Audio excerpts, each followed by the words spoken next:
You're listening to the Foxx Den Sports Podcast.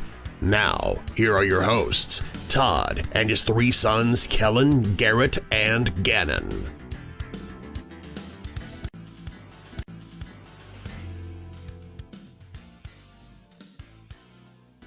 Welcome back to our friends, family, and even you foes out there to the Foxx Den Sports Podcast, along with my two of my three sons, Gannon, Garrett, Gannon. Good grief.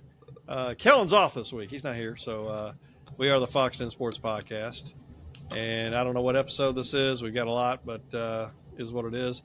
And to a lot of our podcast listeners, not a whole lot of OU, nothing to really talk about for OU today. So this is going to be an NFL playoff edition that we're going to talk about some coaching changes as well.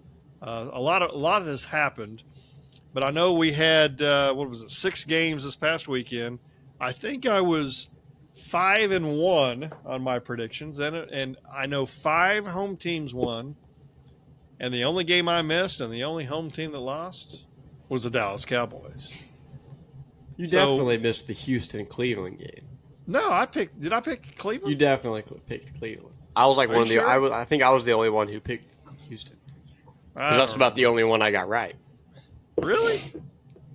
Well, okay. Well, I lost that one. Do you know every team that scored first won? Really? Maybe Green Bay knew that going in. Probably. But yeah, I don't know if you guys. The best game of the whole of the weekend to me was the Lions and Rams of all the games. That was probably the best one. All the other ones kind of were a little bit stinkers. You got 2 games that were in the frigid cold. You know, the Chiefs beat the Dolphins 26-7 in the cold, and then you had Buffalo's game getting postponed to Monday. They won 31-17 over Pittsburgh. So those 2 games, but then you have the Texans, beat the snot out of the Browns. I was honestly surprised about the score for sure. Tampa Bay and Baker Mayfield beat up on Philadelphia. I think I picked Philadelphia. I really do. So now looking at it, so I don't think I was right on very many of them.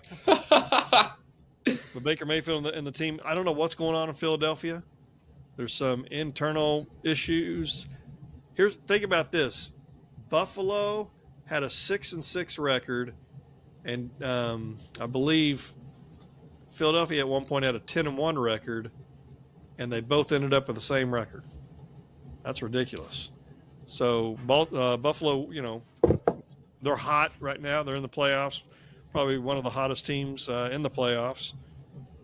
But I don't know what's going on in Philadelphia. Jalen Hurts, I don't know if how hurt he is. He seems like he is, but the thing is some of these other guys seem like they're mad at him. A.J. Brown didn't play, but he's been saying things about him. I saw a video of Dallas. Was it Dallas Goedert? Is that his name? Mm-hmm. Getting upset with him as well. So, and Jalen, once again, as always, is just pure class. I don't have any idea. Any thoughts on what's going on with those guys? I have no idea. I know Lane Johnson said something after the game, former OU tackle, that they all knew about halfway through the season that there just was something up, but they just expected that it'd fix itself throughout the season. Yeah. And nobody stepped out to try and figure out what the problem was and fix it. But everyone, coaching staff, players, everyone just thought they could just ride what they had going and ended up just biting them in the butt. So that's what's weird is I expected them to win. Just like the Eagles, even though they had a rough stretch, obviously. But I can't say it's totally surprising. I was surprised, but it shouldn't have been because when a team shows you time and time again kind of who they are this season, and especially when you close a season without any improvements in the entire second half of the year, this was kind of laid out to happen. But I was still surprised. Like you said, the Lions Rams game was the best game, and it definitely was. But I enjoyed watching that game, though. I'll be honest. That was probably my best. The one last night. Oh yeah, that was awesome. Yeah. Oh yeah, Baker Mayfield on fire. Oh yeah. I'm just saying. I love it that they kind of have taken a downfall. Really, even when they were 10-1, they weren't very convincing. Everyone still was saying they had a outplayed a whole lot of people or playing very They were well. tight margins too, right? Like they didn't really blow anybody out against a bunch of not nobodies, but not very good teams. Lower caliber. Yeah. I think at that point they did beat the Chiefs, but the Chiefs weren't looking good either. And They still aren't. yeah, So it's like they still aren't. They just got lucky with playing at home and the weather. Sure. For sure. I think if they would have that weather is somehow insane. ended up playing Buffalo, it would have been a completely different 100%. story, which is exciting that that's who they have to run through, in my opinion. But that's going to be a really good game. We can get into that in a second. But I had one question. So Sirianni, Jonathan Gannon went to Arizona to be the head coach, the old defensive coordinator. Shane Steichen went to the Indianapolis Colts. He was the old offensive coordinator. How much that plays into it, I don't know, because I know the better teams are, then they start stealing your coaches, and then you got to rebuild. And maybe Hurts is not, meshing with the offense coordinator now. I don't know the answer to that. He seems to me to be hurt, and hasn't been effective at all. He's better to me when he runs the football, runs it quite often. And he hasn't done a whole lot of that because last night they weren't running the ball as much, and they should have been running. But it is what it is. It's over.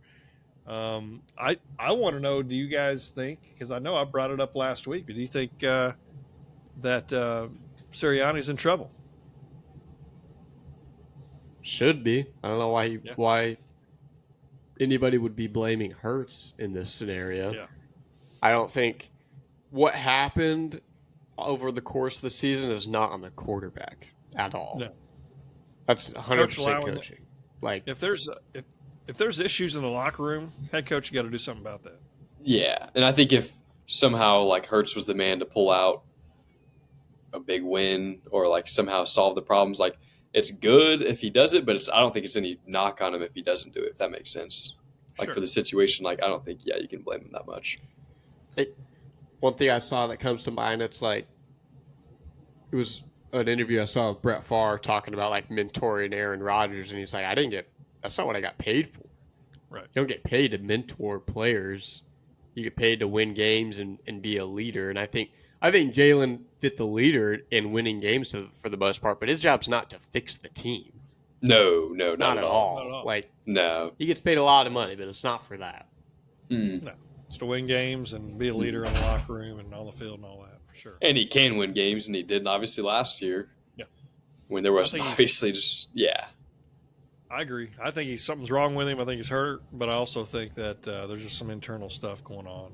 And I read a few message boards, and Philadelphia fans, they may know probably a little bit more than we do, but they're saying a lot of internal stuff going on. So, but here's the thing: the Dallas Cowboys. Once again, I don't even want to say break hearts or anything, because to be honest with you, like. At one point, to me, to be quite honest, I mean, it was kind of comical to me, which I'm a big Dallas Cowboy fan, has been since 1977. Probably was before that. I just didn't remember. But, yeah, to get beat 48-32, to come out, lay an egg in a playoff game on both sides, at home. I know the offense at home. I know the offense, had 400-plus yards. But passing for Dak, but at the same time, he did throw some crucial interceptions. And it's not all on Dak. The defense didn't play well. The coaches, I don't think, had their players ready to play. And I will say it once again, 2 weeks in a row, I was wrong about Jordan Love. I mean, he looks really good. And what's amazing to me is that the Packers – if I'm not mistaken, 1991 was the first year Favre started playing there, because that was whenever it was either 90 or 91, but I think it was 91. And to go from Favre to go to Aaron Rodgers and possibly, let's say, Love, and it's still early, don't get me wrong, but hypothetically, if he's good for another 10 to 15 years, there's an NFL team with a 40-year stretch of not having to worry about quarterback. And you've got teams out there. Chicago's never been able to get it right. Seattle hasn't got it right. Russell Wilson did good for a while, but they haven't really got it right. Cleveland, Washington hasn't had a quarterback in years. the Giants since Eli Manning. I mean, of course, that hasn't been so far ago, but there's some teams that just can't get it right. And then you got one organization who looks to me, if as long as everything stays good and he stays healthy, 40 plus years. Like, do you think any of it has to do with the fact that they sit these guys for a couple of years and let them listen and learn behind some, even though they're not mentors, but watching these guys play? What do you think it is? I think they just trust the development process. That's all it is. And to be a quarterback in the NFL isn't just a 1 year thing. Like, the learning curve, like, that's a multiple year curve. Whether or not Aaron Rodgers even said a word to him does not matter. Like, they had a plan with Rodgers, drafting him to sit behind Favre. They followed that plan, and it worked out. They drafted Love in a draft that everyone thought they were going to go offensive talent to help Rodgers out. They had a plan just for when Rodgers left that he was going to be the guy, and so far it looks pretty good. Like, teams just go off their idea and plan so fast that they don't even give it a chance. Mm-hmm. Like, you look at Mahomes. I mean, he only set for a year, but I can't even imagine how much that helped him for the rest of his career. And then you look at all these other teams who toss their number one pick out there just because they're a number one pick, they think they're ready, and I think it just completely kills them. Honestly, like, there's so few number one overall quarterback picks that actually work out. And 100%. they have to be a different type of guy to. Well, especially because you're throwing him into a dumpster fire. Oh yeah, like most of them are going to bad teams. Yeah, terrible. Yeah, the team's like, bad. Horrible. The worst team in the NFL, unless they traded for it. And it's not like you got magically better over one offseason and are convinced a bunch of really good players to come in free agency and such. Like, I don't understand, and I think that's what also benefits late round quarterbacks. Or late round quarterbacks more because they have a better team. Like Brock Purdy. Now, if you put Brock Purdy on any of these lower level teams, dude's out of the league already. That's for sure. Yeah, he's toast. Yeah, but all it is just game managing the best overall team in the NFL, and he makes it look pretty easy. I couldn't 100%. Do it, but it is for an NFL caliber quarterback. No, I agree. Because look at Carolina. They threw their quarterback out there, Josh Fields. Justin Fields. I always say Josh because he used to play for Oklahoma State, but Justin Fields. I don't know if he would have been better, if he would have been able to sit for a little bit. I don't know. What's crazy about him is he does this every year. He did this last year, and then this year he looked pretty good towards the end, and you're thinking, hey, this guy may have turned a corner. But then you get, they got the number one pick. They're crazy they don't take Caleb Williams. But there's quarterbacks that do this all the time. Atlanta threw their guy out there for a little, I know C.J. Stroud has looked pretty good, so he's a little bit different. But and they've got. No, you can't say that's a good team. That is not a good team. I was just about to say, coming into the year, they were just as bad as Carolina. Yeah, they are. So, but they've shored it up. I think coaching does help. I do think that for sure. But he's played well. I know a few years ago, Justin Herbert came in his first year, and he went nuts. I think the Chargers were a little bit better of a football team overall, though, than some of these other teams. So you can't get it right. The Raiders haven't got it right since Rich Gannon in the early 2000s. They haven't got it right. Even before that, it was – what was it? Jim Plunkett, was the last real big, really good quarterback taking to the Super Bowl wins. But it is what it is. But Dallas, I want to talk about Dallas next. Garbage.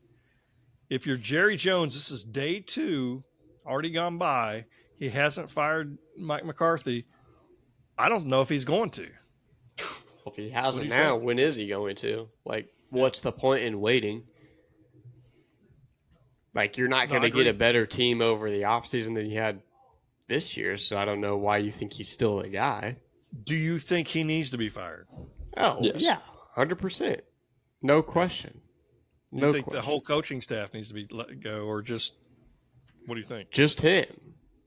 I think, Dan Quinn's already probably leaving, so that's answers it Probably right going to there. Seattle, most likely, yeah. Yeah, and then I don't know. I don't think we really had an offensive coordinator, did we? I know McCarthy was the one calling plays, so He was the main one. I don't think that would have as much of an impact. But I just don't know what they're going to do because they look terrible in the game. They weren't ready, and this is the thing is this is what cracks me up is I know people love to bag on Dallas. I'm a Dallas fan, have been forever. But again, I said it got comical because we're just waiting for the the ball to drop to them to make the mistakes, and that's exactly what happened. But people forget, they had a really good team, and of course it doesn't matter. 70s, early 80s, and then that team in the 90s, and they haven't been relevant. I guess they've been relevant because they've had some good years, and this is probably one of their best teams since the 90s. I don't want to say it was the best, but it's been one of the best. However, they just can't get it done. I think it'll be another 29 years. I think it is till they win a Super Bowl because it'll be the curse of Jimmy Johnson. It took him 29 years to get him in the Ring of Honor, maybe. I don't know. But Jerry Jones is the biggest issue with this team. Jerry Jones, how many owners have a television show or podcast or whatever it is he has? He has something. Meet with the media all the time. I don't know if you guys watched last night Marcus Spears before the game started. And he was talking and he said, I think he played for Dallas for 8 years and he played one with Baltimore. He said the difference is when I played at Baltimore for the 1 year, I saw Steve Bisciotti, the owner, twice. He goes, Jerry Jones is around all the time. He goes, until that changes, which is not going to change, they're going to continue to have this kind of issues because it's all about him. He's all, I get he wants to make money, but I mean, dadgum, you got to win. I mean, shut up. Because coaches that go there know that they truly don't have control of that team. And that's why I don't think a Bill Belichick would go there. I was just about to say, Bill Belichick pretty much said today that that position there is what he's waiting on to open. Adam Schefter, a report came out saying that, let me find it really quick. No kidding, for Dallas? Essentially, he said, former Pats head coach interested in talented yet underachieving teams. Well, and Dallas Cowboys. Name one other opening, maybe no. Chargers, but he's not looking at Chargers really. Name one other team that's a very, very talented team that's underachieving. Sure. Gannon, did you have something? No. Here's the thing. Of all the teams, and Dallas isn't open yet, but hypothetically they do, there's nobody better and nobody more ready than this team. And I think, and that's what I talked about with some guys at work today, like hypothetically, if Belichick were to come, he might be able to take him over the edge, over the top. And then another thing, he's going to have his team ready. It doesn't matter his team is going to be ready.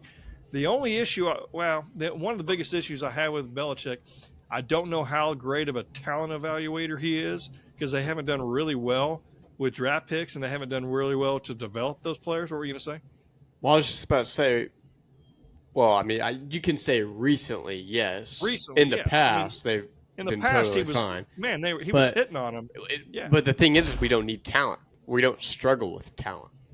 Right. Yeah, we just get it for future, yes. For depth, yes. But starting, but how long would he be here anyways? I'd say 4 or 5 years. Yeah. Which is 4 or 5 years we have the chance to win. So yeah. Right. And he's going to get he wants to be the all-time winningest coach. He's going to get there a lot quicker with Dallas or the Chargers more than anybody. But the Chargers look like they're going to go with Harbaugh. Who would you rather have, Harbaugh or Belichick if you had Not Harbaugh. Belichick. Yeah. Definitely not Harbaugh. Why not Harbaugh?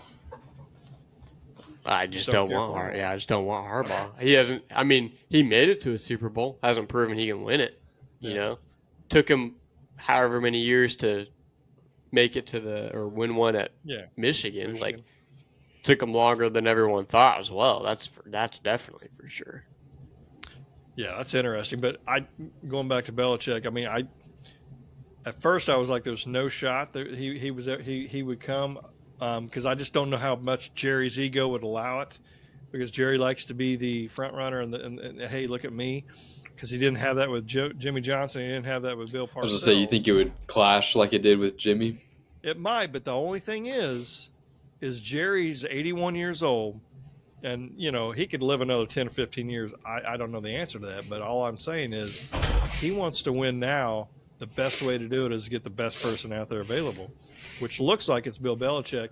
I know recently, obviously, looking at it, they stunk, you know, since Tom Brady left. But at the same time, I mean, people have been poaching, you know, their coaching staff and all that, you know, kind of stuff for years. But if you want to win with the team and a team that's going to be prepared, that'd probably be the best choice. I don't know whether or not him and Jerry are having this, you know, Belichick are having discussions off, you know, while McCarthy's here. I don't know the answer to that. But something needs to happen pretty quick, because I don't want to see Belichick in Atlanta. They have no quarterback. Why would you go there? That doesn't make any sense. Chargers have the best quarterback in Herbert, but then Dak is truly better than all the other quarterbacks of all the other teams that are looking for a coach. I think Dak would be a lot better of a coach with quarterback, yeah. With a better coach in Belichick, is what I meant to say. Yeah. All I'm saying is, go ahead, Garrett. Well, I was just going to say, me and a couple of buddies been talking, like, why don't you do basically what New England just did? Hire Belichick, go get the best young offensive coordinator in the league, pull him from wherever he's at, be like, listen, I know you could probably go get a head coaching job right now, but we're giving you the chance to be a head coach of the Dallas Cowboys in 4 years. I know it's a long time. Come win some Super Bowls with a really good team, get comfortable, and then once Belichick's done, you're the guy. I'll get Ben Johnson then. Because I said, yeah, that's who Diego tossed out. But I said, I don't remember who I told this to, but this playoffs has proven that it doesn't matter how good of a defense you have. Defenses don't mean crap anymore. They don't. Like, any defense is going to get a couple stops, yes, but it does not matter. All you have to do is just consistently move the ball and play field position and points on the board. That's all this playoffs is proving. You have to have a young offensive coordinator who's innovative, and Andy Reid's not young, but he's still very innovative, to be able to be somewhat successful. And we haven't had that in, I mean, not that I can remember. So I just don't understand. 100%. Like, defenses, yes, it's cool. It's fun to have a top 5 defense to, you know, really dominate the lower teams. Yeah. That's where you really see the separation. But the real separation is having a good offense and a consistent offense. I agree 100%. Home, away, playoffs, regular season, doesn't matter. Buddy of mine, Mark Register, came by my store today and we talked, and he said, you know, these kids out there now, like the Kyle Shanahans, the McVays, they're all innovators. These guys are innovators, and Jerry Jones doesn't ever hire anything like that. So because he's got too big of an ego, and he wants to do things his way. But I agree with you. I mean, what I'm afraid of is Belichick coming and he brings McDaniels with him, which he's proven to be a pretty good offensive coordinator. He just can't be the next head coach because he stinks as a head coach. Yeah, definitely. No. Somebody like a Ben Johnson, yeah, that'd be fantastic. But I don't know the answer to that. I don't know. I'm nervous because I'm sitting there. I'm not so nervous, but I'm just like curious because I'm like, I don't know if he's going to make a move. I don't know if they're going to make any kind of move. He's not going to. The longer you wait, the less a pick amount of options you have.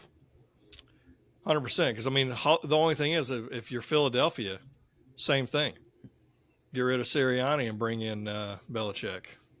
But the only way I get rid of Sirianni is if I'm guaranteed to get Belichick, or maybe even Ben Johnson, because I think Ben Johnson's got a good future. But I don't know. We'll see. But, yeah, typical Dallas Cowboys, letting us down. But, again, a lot of people think it's hilarious because Jerry Jones, and he's totally mishandled the way he does things, and he just needs to be quiet Don't have any shows. Don't do anything. Don't meet with the media. Let that be the coach's job, and let a coach the team and run the team. That's my thoughts. But hey, we don't know. What do you guys think coming up? I know there's some good games that are going to be coming up in the playoffs for sure. Coming up, I know. Let's see here. Saturday, Texans go to Baltimore. If you're asking me, I think Baltimore is going to win that game. The Texans are a very good football team. Have turned the corner for sure. You guys think the Ravens are going to take that, or what do you think? Give me C.J. Stroud. Really? Because I think he is that player. I really do.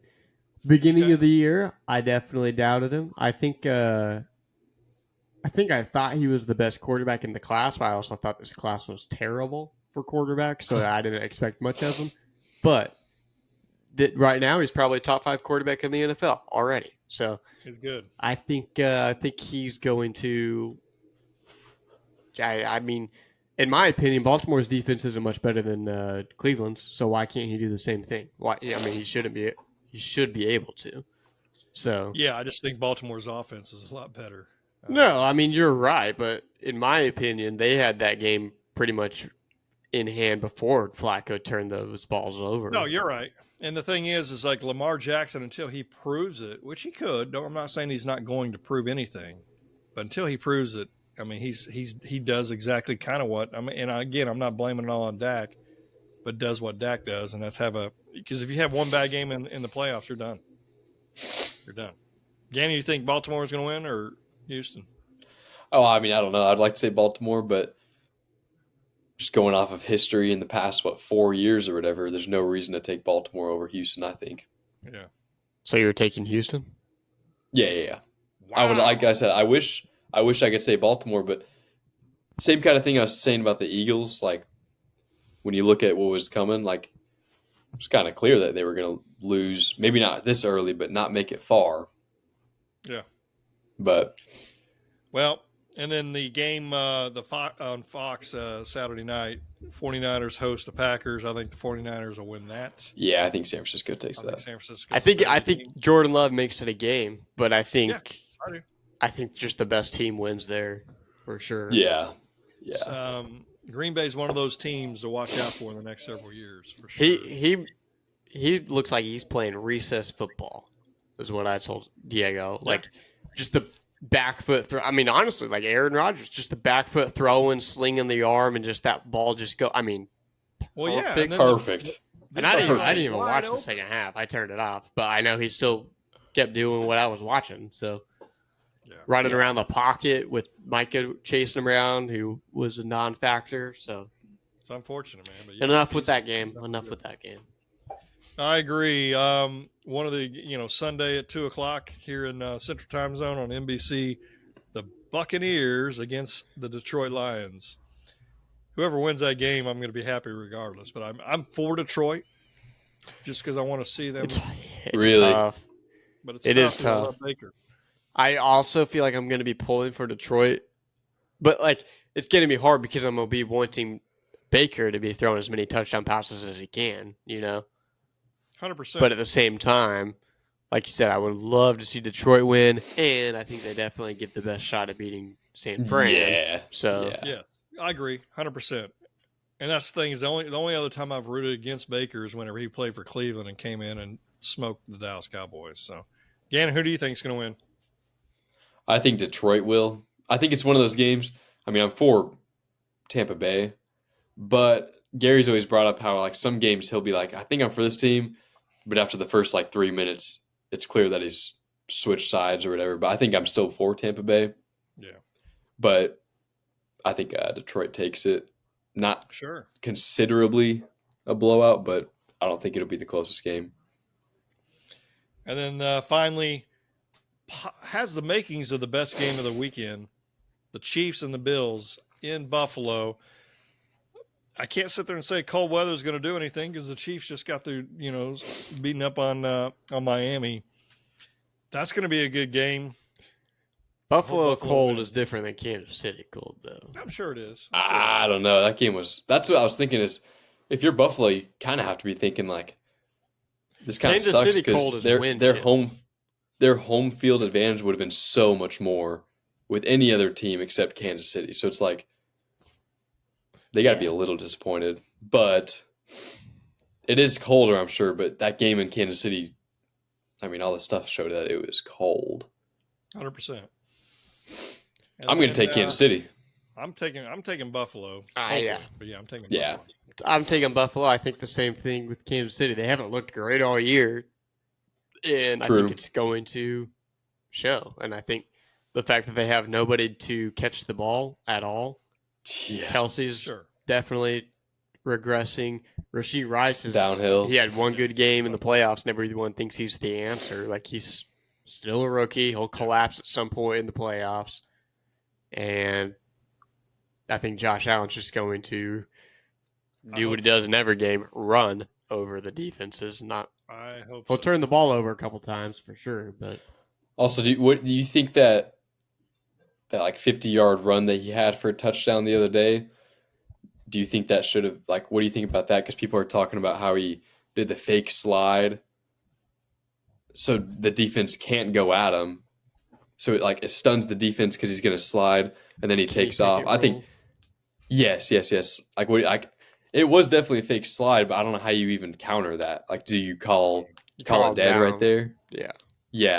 I don't know. I just thought it was interesting. At that point, I don't know. That was a great run, though. I mean, it was, but I just think it's abusive of the protection you're getting from the refs. I totally understand. And then real quick, I know one other thing, and then we'll be done. Nick Saban retiring. That's one of those moments that I think I'll always remember where I was at. I was outside changing Mom's car battery, and then Garrett sent me a text, and then Clay sent me a text, and I knew something was going on, so I looked at my phone. I'm like, wow, no kidding. So, but that was, we kind of talked about some things with him, and it's not so much shocking, but hey, it's done. And then the new coach, is it DeBoer? Is that how you say it? Kalen DeBoer. Kalen DeBoer, I'm happy with that for Alabama. I mean, as an OU fan, I'm kind of stinks because I think he's going to be pretty good. But were you shocked? How do you feel now that Saban's retired? I mean, even though you're fully expecting it, something like that's still shocking. Like, it's just weird to think. And he's not. It feels even like when Brady field, retired. He's just a coach on the sideline, but. Yeah, it's wild. And just to watch the domino effect of the whole country after just the top dog retires and watching every coach in the country essentially getting a promotion to upgrade in their head coaching spot, players leaving to leave Alabama, players leaving to join Alabama, players leaving the teams that the coaches left. Like, yeah, it's many different insane. Names were mentioned and. It was just crazy, man. And that's the thing, too, is nobody knows who they really even contacted. Like, everyone thinks they wanted Dan Lanning, which I don't know why they wouldn't, but a lot of people are saying they never even called him. A bunch of people were saying Sweeney, but a bunch of people were saying Kiffin, a bunch of people were saying Sarkisian. I was told Norvell. I was told that Sarkisian was, like, they gave him a courtesy call, but they kind of knew he probably wasn't going to take it, but Kalen was the number one pick, to be honest with you. But then you've got was it, how do you say, Fish? Is it Jed? Jed Fish going from Arizona up to Washington. I think that's a pretty good hire. I don't know who's going to go to Arizona. I haven't heard anything. They got somebody already. Oh, I didn't know that. So yeah. But hey, I mean, Nick Saban, I was looking forward to seeing him on the sidelines next year against Oklahoma. I wanted to at least see him with my own eyes. But hey, it's unfortunate. But it is. We knew it was going to happen. We knew it was going to happen at some point. But hey, best of luck to him. And hopefully Alabama isn't going to be as good anymore. So, but we'll see. I don't know. It's Brent Brennan. No clue. Was at San Jose State. Okay, well, good for him. Then somebody will go to San Jose. I mean, it's just a domino effect. It's just yeah. Cool. Well, that's about all the time we have for now. Obviously, we want to thank everybody for listening to our podcast. Hopefully, you're viewing it as well on our YouTube channel. Make sure you click on subscribe down there. Put some likes in here, make some comments, and we'll answer some of those. But for the rest of the group, we want to appreciate everybody for taking time out of your day. And I always want to remind you that iron sharpens iron. Please stay safe. Be savage and not average. And remember to join the skulk. And until next time, goodbye, everybody. Bye, everybody. Boomer.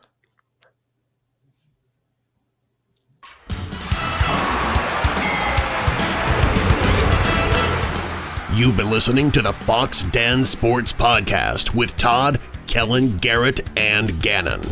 Find us on Facebook at Foxx Den Sports. That's Fox with 2 X's. Drop us an email at foxdensports@yahoo.com. And be sure to share this podcast with other sports fans in your life. This has been Foxx Den Sports.